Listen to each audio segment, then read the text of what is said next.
and welcome everyone. I'm Tom Bowley, Chief Market Strategist at earningsbeats.com, and this is Trading Places Live. It is Wednesday, September 23rd, 2020, and I'm pre-recording this Trading Places Live for Thursday, September 24th. Futures are currently slightly higher after a pretty rough Wednesday, and we're going to go through all that in just a bit. In the agenda today, we're going to start with that daily market recap. Then I'll go through a couple of stories in the news. Then we'll move to talking technically. A lot of reversals today at some key moving averages, and I want to go through a number of those key ones. So we'll do that during talking technically. Then I want to get into a sentiment update. In my opinion, that's what triggered this selling at the beginning of September. So let's take a look, get an update, and see where we stand there. Earnings spotlight, not really a whole lot going on after the bell. We do have some more reports coming out on Thursday. But we'll go through and look at some of those charts, and then we'll wrap up with the three you must see. Before we get into any of that, though, I do want to point everyone to earningsbeats.com, where you can subscribe to our free Earnings Beats Digest newsletter. Simply type in your name, email address, hit that subscribe button. No credit card required. You can unsubscribe at any time. We'd love to have you.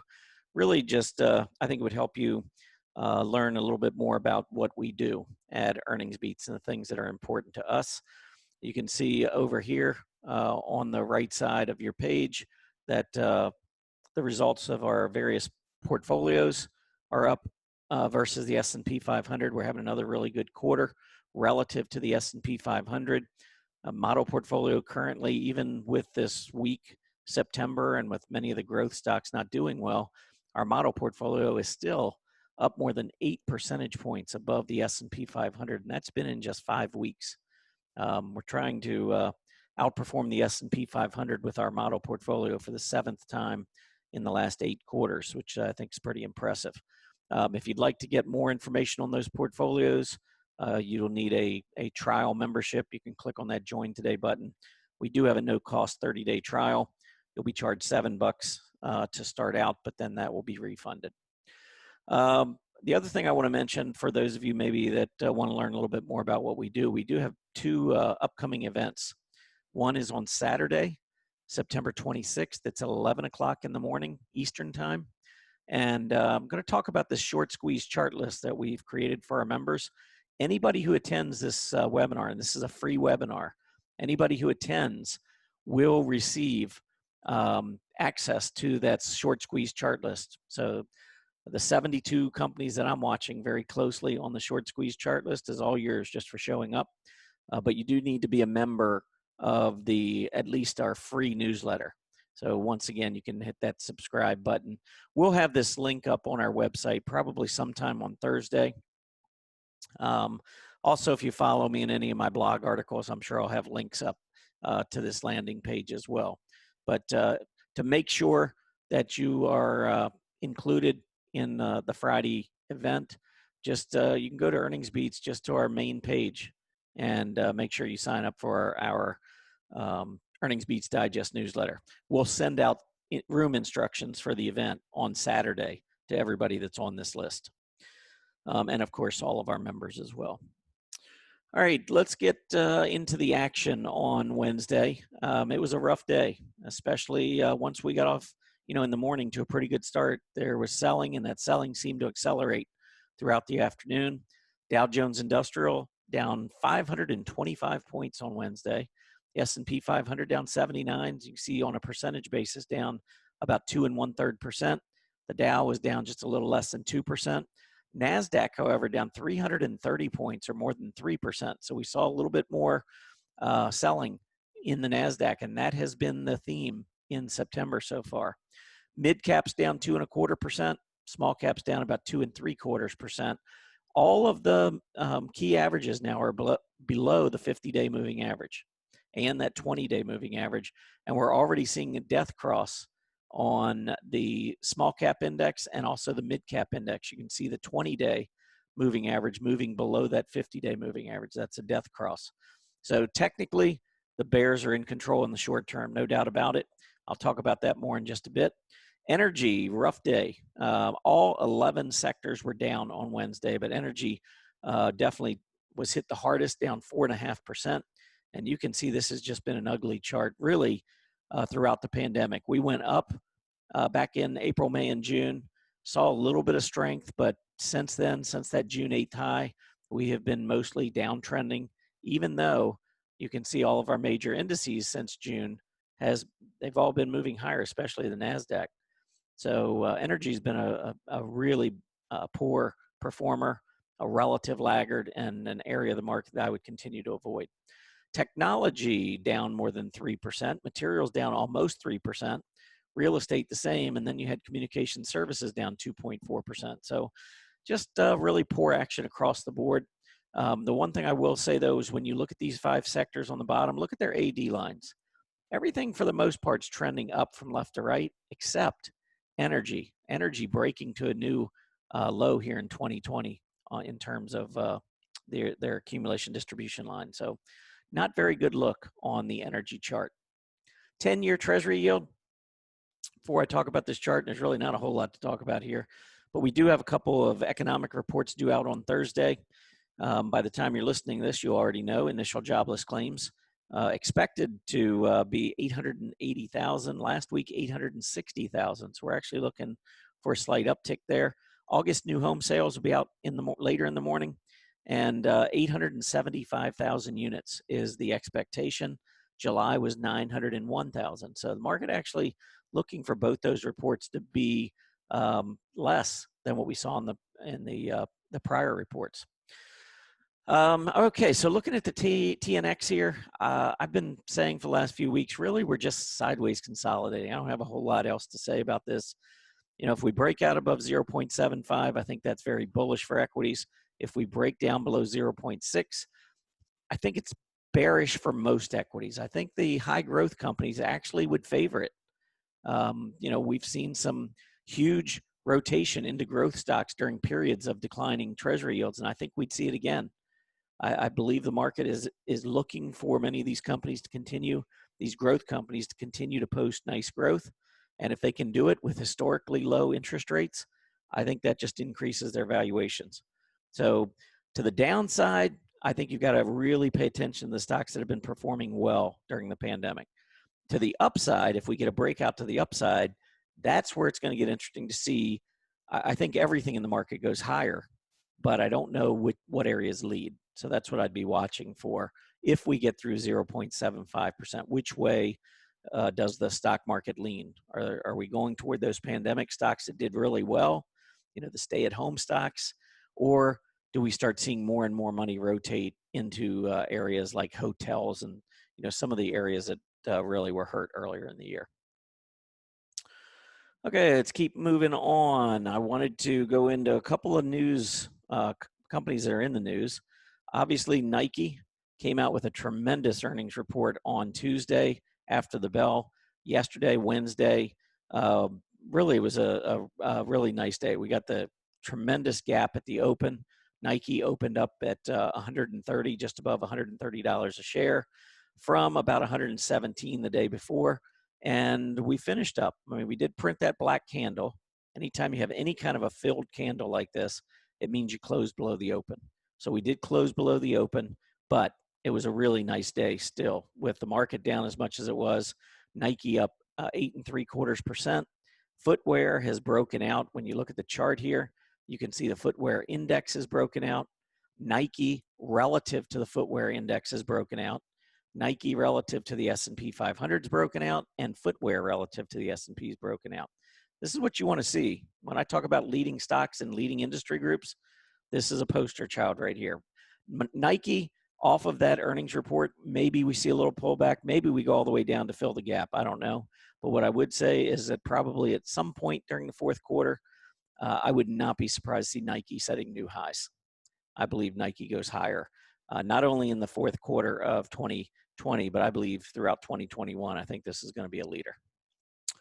The other company I wanted to mention was J&J. They announced that their COVID vaccine entered phase 3 trial. You see the gap up at the open, another black candle where we went up at the open, had a pretty big gap up. We traded up to 147.48 at the open, came all the way back down to 144.44, which was only a 23-cent gain. And by the way, that's why you get the black filled candles versus red filled candles. A black filled candle means you still closed above the prior day's open. So see how we still gained 23 cents? That's why it was a black candle. If we had gone down and finished 24 cents lower, it would have been a red filled candle because we would actually finish down for the day as well. But any filled candle, you're closing below the open. Black filled candle means you're still finishing up for the day. Red filled candle means you're down for the day. All right. But one thing I will say about Johnson & Johnson, we just looked at the relative strength on Nike. Look at the relative strength on Johnson & Johnson relative to the pharmas. It's been going down now for about 5 months. Relative to the S&P 500, it's been horrible, down near 52-week relative low, and the pharmas haven't been very strong. So the difference here is that you've got a stock that's not one of the leaders in its space in a group that's not one of the leaders, not one of the leading industry groups. So this is the type of stock that I would absolutely avoid. I want to stick with leading stocks in leading industry groups. All right, talking technically, let's move on, and wanted to go through a couple of charts here and just show you, in my show on Wednesday morning over at Earnings Beats, in addition to the 2 shows I do here at StockCharts Tuesday and Thursday mornings from 9 to 9:30, I also do those same shows, Trading Places Live, over at Earnings Beats on Mondays and Wednesday mornings. So if you don't already tune in, you can go over to Earnings Beats and listen in on Monday and Wednesday mornings at 9 a.m. Eastern. But the one thing I mentioned earlier, and this was before we started seeing any of the weakness today, I told our members that we're still below some of the key moving averages. And as long as we are trending below a declining 20-day EMA, the bears are in control short term. So I pointed out that there was no guarantee that we were going to keep going straight up, that it was possible that we would make another move to the downside. We are still in the 3rd worst week of the year historically. Since 1950, September 21st to September 27th is the 3rd worst week of the calendar week of the year. It trails a week in July and 1 week in October. But there are no other weeks historically that are as bad as this one, other than those 2. So, we got a technical picture that's damaged right now. I think the sentiment issues, and I'm going to get into that in just a couple minutes, I think the sentiment issues are much better now, but we've still got technical issues now that I believe were created because of the extreme bullish sentiment readings that we had. Everybody was bullish when we started September. Market needed to pull back. This shouldn't be a surprise, and I'm sure it isn't a surprise to our Earnings Beats members. I talked about this at the beginning of the month. I've been writing about it at StockCharts. We needed this, and we're not out of the woods yet. So yes, we got off to a rough start on Monday morning, but then we rallied. We had a pretty good day on Tuesday, but the selling kicked back in again on Wednesday. And looking at the S&P 500, the action is taking place below that declining 20-day moving average, and we're below the 50-day as well. The daily PPO has gone negative. So there are definitely some signs here that in the short term, we're not out of the woods. But let's look at some of the other charts. I want to bring up some other leading charts that look very similar. Here's the NASDAQ 100. Check out these tests of that declining 20-day EMA. That's the green line here. We've gotten up there a few times, can't get through, and then we roll back over. And that's what happened again on Wednesday. How about technology? Well, there are your failures at the 20-day, and we're rolling over again. Consumer discretionary. We actually opened above the 20, but couldn't hold it and fell back down and actually closed just below the 50-day moving average. So not very good action on the XLY today. And the XLY has been one of the best areas of the market. I still like consumer discretionary, but we've got to get through this short-term period first. XLC, which is communication services. I think you can still see that similar setup there. In industrials, which had started to strengthen, transports have been doing much better. Well, a few days ago, Monday, we fell below the 20-day. Tried to get through it earlier on Wednesday, couldn't do it, couldn't hold, and we went back down and closed just below the 50-day moving average. Financials have been weak all along, but you can see just starting to add to it here. Financials moved down to about a 10-week low on Wednesday. Not good action there. How about some of the industry groups that that I'm pretty bullish. All of these groups I'm about to show you, but they don't look good right now. Technically, we need to get the move back through the 20-day moving average. Recreational products actually had a really good start to the week. We gapped down on Monday, came roaring back, got right up to the 20-day, and we reversed today. Dark cloud cover candle. That's a reversing candle. Wouldn't be surprised to see some more short-term weakness. Broadline retail rallied last couple of days behind Amazon. Well, Amazon was down today, and so was this group. Failure at the 20-day moving average. How about specialty retail? Once again, right up near that 20-day, rolling over. What else do we have here? Let's look at the specialized consumer services. Nice rebound, got through the 50 intraday on Wednesday, above the 20, couldn't hold it, reversed, closed down near the low. And then within technology, the three key areas in technology: computer hardware, trending below the 20-day, which is, excuse me, and also below the 50-day. If this weakness continues for much longer, we're going to see that death cross where the 20 goes below the 50. How about software? Software failures at the 20-day. You can see multiple tests, and so far it can't get through. Semiconductors, same thing. We had, I believe, one close in the last 2 weeks, just above that 20-day, but we came right back down below. Failure to hold about 4,900 is likely to result in some more selling in this group. And then the last group in the communication services area, internet stocks. And internet didn't even get back up to the 20. So you can see on a relative basis, definitely underperforming. And with that PPO dropping and now getting that death cross, the 20-day below the 50, we've got some work to do. The bulls have work to do to get back above these key moving averages. So those of you who are more momentum traders and have been sitting out, or maybe you're thinking about sitting out, as long as we trade below that declining 20-day EMA, the bears are in control short term. So if you're looking for confirmation, I would wait until we get a break and get a definitive close back above the 20. That would be the first step, in my opinion, that a bottom is in. That would be the first confirming signal that we have a bottom in. Usually when you start seeing, even if we were to go back down below the 20-day, when you start seeing movements above, closes above the 20 and then closes back below and then closes back above, that's the poster child of a trendless market. And when you get a trendless market, you start looking at those key support areas and sideways consolidation. So that's why I think it's important that we get back up through those moving averages. All right, I talked sentiment a little bit ago. Let's get a sentiment update. And here's, part of the problem when I look at sentiment. First of all, when we topped, look at the VIX and look at the way it was spiking up while the S&P was going up. That's, we bottomed on the VIX back on August 17th. Usually when the VIX is going up, the market's going down. In this case, the VIX was going up and the market was going up. That's usually a warning sign because the market's getting nervous. A rising VIX means the market is getting more nervous. Usually that happens when the market sells off. Rarely does it happen when the market goes up, but when it does happen, you have to pay attention to it. And that's what I wrote about.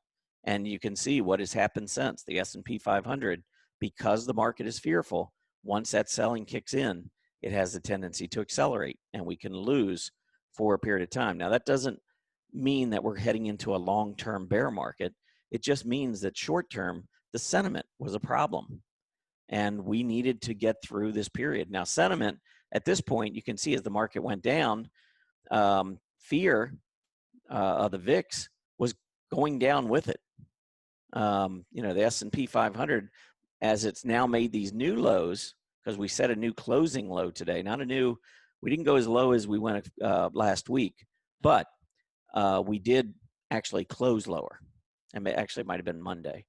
But the VIX, which is rising, even though we have lower prices in the VIX or in the S&P, we also have lower VIX, which I think is bullish.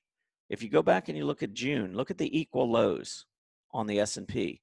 The first low, market was very nervous, and the VIX got up to about 41. On this second low, the VIX only got up to 35. So you could see that the fear was coming out of the market, and we put that double bottom in and we took off. So I'm seeing something similar here. We need to get a definitive bottom in. But if we get a definitive bottom in with lower prices on the S&P and lower fear, that's actually a bullish development.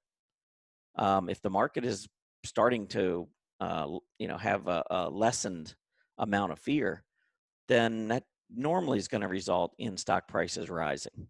And so that's something that I would take away from this. Now, the other thing I wanted to mention was the equity only put call ratio, because when we saw the drop back here in June, these two drops, you can see the equity only put call ratio spiked. Not, back to 105. That's a historic high right there during the pandemic. But, and this is a 5-day moving average, by the way. A 5-day moving average to me is probably around 0.65. 0.6 to 0.65 is kind of like normal. I would say that's right around the average long term. And you can see we got up into that range on the selling about a week ago. And now as we move lower, we still haven't seen the equity only put call ratio pick up. I would like to, on this, if we do sell off for another couple of days, I'd like to see this move back up and maybe even eclipse this prior high, similar to what we did back in June. And then I think at that point, sentiment issues will be behind us. If anything, sentiment issues could be helping the market. And then I think that's when we turn higher and have a nice rally in the fourth quarter. That's what I would be looking for. All right, let's move on to earnings spotlight. Not a whole lot after the bell. You can see JEF, which is Jefferies Financial Group, been sideways consolidating. As we have gone through August and September, highs have been around 18 and a quarter, lows have been around 16.75, and we've just simply been trading in that range. So I was waiting for earnings on this one just to see maybe if we could get that break out of that range. Well, we are up $1.53 after hours, 9% on Jefferies, 1860. So if this holds into the morning, it looks like we're going to break out to the upside here. Now, the accumulation distribution has been improving recently. When we look at the relative strength, the group relative to the asset managers has been strengthening. So it has been showing a little bit of love. Wall Street's been showing some love to this stock, and they did come out with better than expected numbers, actually record Q3 earnings and revenues. And so as a result, we're getting a nice little reaction here on Jefferies. We'll see whether that holds into the Thursday open. Next up, we had, let's see, next up, we had HB Fuller, FUL. So here, this is a stock, when we look at the relative strength, it was up near pretty close to a 52-week high in the specialty chemicals area, but you can see the group overall has been coming down the past few trading days, and a lot of the material stocks have been coming down because the dollar's been strengthening. So I don't know if that continues longer term, but at least short term, it's creating some problems for the group. And you can see on the selling here, look at the volume picking up. So the AD line has really weakened down close to a 2-month low now. And we've broken below some key moving averages. The numbers here were pretty good. They beat on their top line. They beat on their bottom line, 76 cents versus 73. They guided their Q4 revenues higher. And trying to give you the latest quote on the stock. It's up about 2% after hours to around 47. So it's still, it's got to get back through the 20-day, just like many of the other stocks I talked about. A stock isn't trading healthy and in bullish fashion until it's trading above a rising 20-day EMA. That is the definition of a stock that's trending higher, one that continues to trade above its 20-day. Very similar to what we saw with HB Fuller back throughout most of the summer. That's what you want to see. So things have changed, and now we have to wait and see, when and if the market can rally and get back up through those moving averages. All right, some other companies that will be reporting. I'll just, this is on Thursday. We've got Accenture. I'll pull these charts up. Maybe we'll take a look at some of them. see what they're saying. Accenture on a relative basis is about at about a 6-7 month relative high versus the software index. Relative to the S&P, it's been a pretty good stock. I actually think, it was down today, but I think this is one that could come out with a pretty good report. So I'd be a little on the bullish side on Accenture. CarMax, when you look at a relative strength, first of all, it's in a very strong specialty retail group. Over the past few months, it's just kind of going along for the ride. It's been going sideways relative to specialty retailers, but it's broken out relative to the S&P 500. So it's not one of the best specialty retailers out there, but I think it's been a pretty good stock, and would certainly help the group to get a nice report on Thursday. So we'll be watching that one.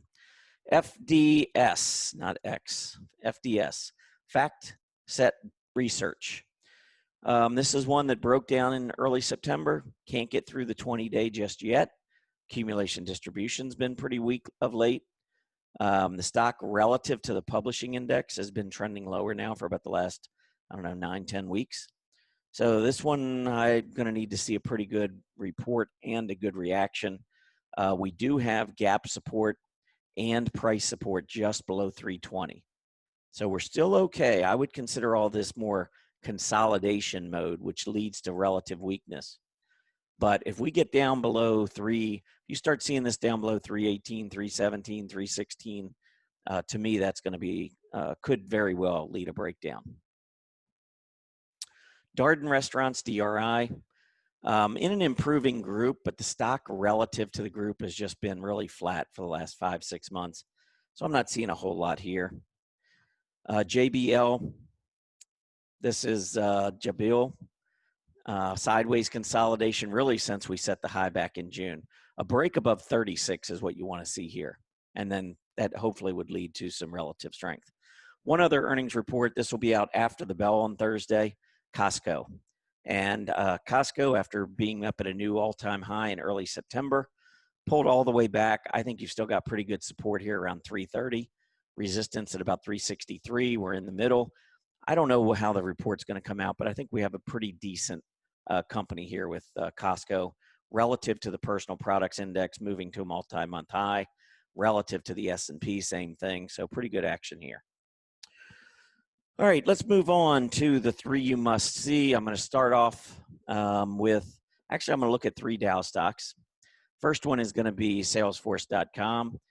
After gapping up with its earnings and also with the addition of Salesforce to the Dow Jones 30 index, we had a nice run, but the stock is seeing a lot of profit taking. We're now closing at a new recent low. I think gap support down just below 220 is going to be interesting, along with that rising 50-day moving average. That's where I would actually be interested in CRM if it gets down that far.